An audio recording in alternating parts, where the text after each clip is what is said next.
Welcome to the most disliked show on YouTube.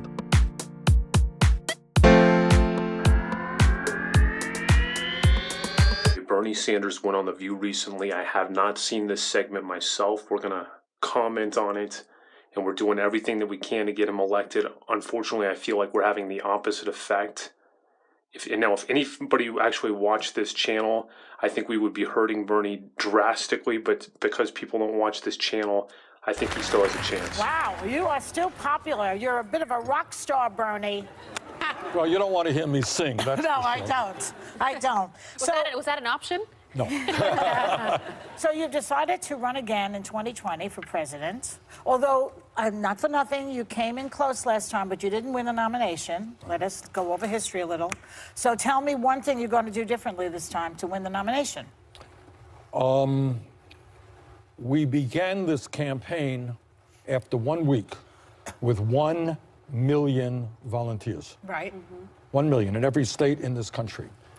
And we are going to run an unprecedented grassroots campaign, which is going to bring our people together, doing exactly the opposite of what Trump is trying to do. He's trying to divide us up. We're going to bring our people together to take on all of the powerful special interests that today have so much economic and political power over this country. We didn't do that last time. But you did have a grassroots We did, but thing this last time it'll be stronger. We'll be involving more people. It'll be more diverse. And most importantly, this time we're going to win. Okay. So forgive me for a tough question. Many Democrats still say you're a big reason why Hillary lost because of your criticism of her before the general election and your refusal to concede. Even when it looked like you wouldn't get the nomination, you wouldn't pull out.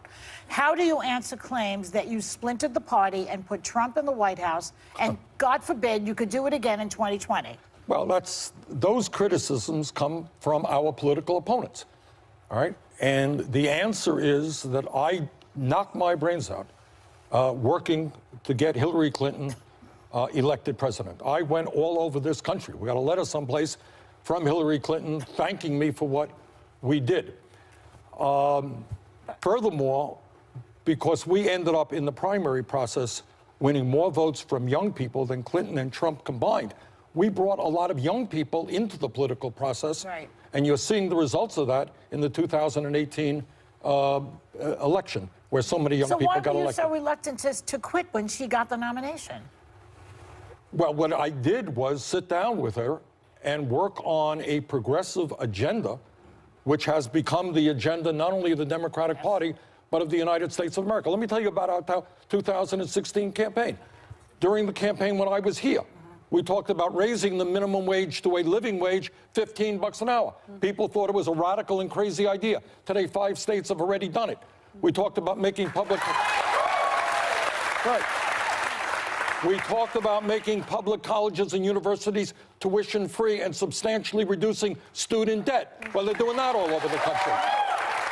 We talked about, and you will remember, all of you I think will remember, I was considered crazy by saying, you know what, maybe the United States should do what every other major country on earth does, guarantee health care to all people as a right, okay?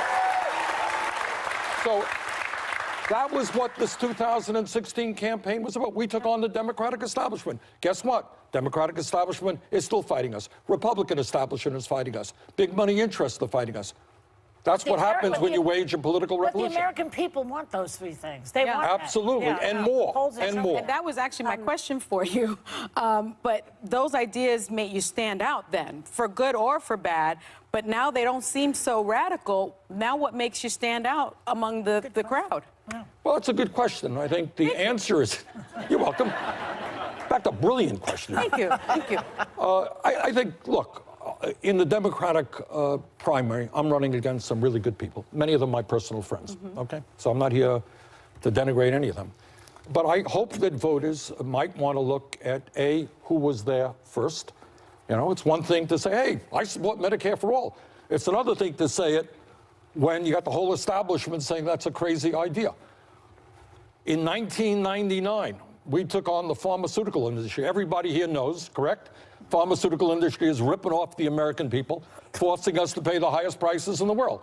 Well, in 1999, a few years ago, I was the first member of Congress to take Americans over the Canadian border, people in my own state of Vermont, to get prescription drugs in Montreal that were 1/10 the price they were paying in Vermont. Okay? Today, millions of people. But I have another rude question. Yeah. Sorry.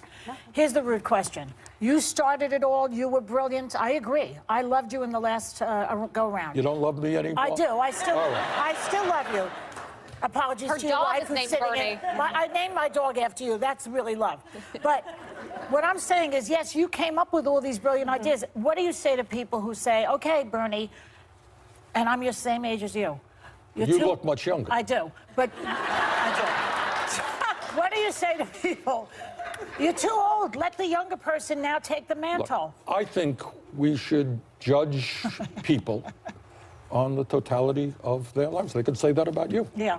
All right? I don't think you're too old, because then I'd have to say I'm too old. That's right. But you have a good viewing audience, right? Yes. People perceive you doing the show very, very well. Yeah. Judge people by the work that they do. I mean,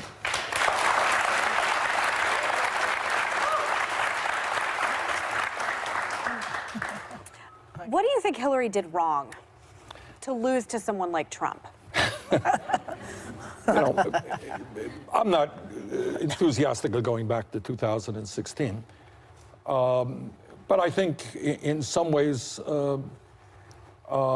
she didn't reach out to working class people in the way I think she should have. There were states where she did not campaign as vigorously as she should have, in Wisconsin, Michigan, maybe some other states. But that was 2016. In my view, Donald Trump is the most dangerous president in modern American history. I think he is. Could I just interject really quickly, though? I'm sorry, I can hear you. Could I just interject really quickly, though? We're hearing about a lot of Democratic candidates who are meeting with Hillary Clinton for advice, though. So people like Amy Klobuchar. Do you think you'll do the same? I suspect not. Hillary has not. You know, she has not called me. Look, we have differences.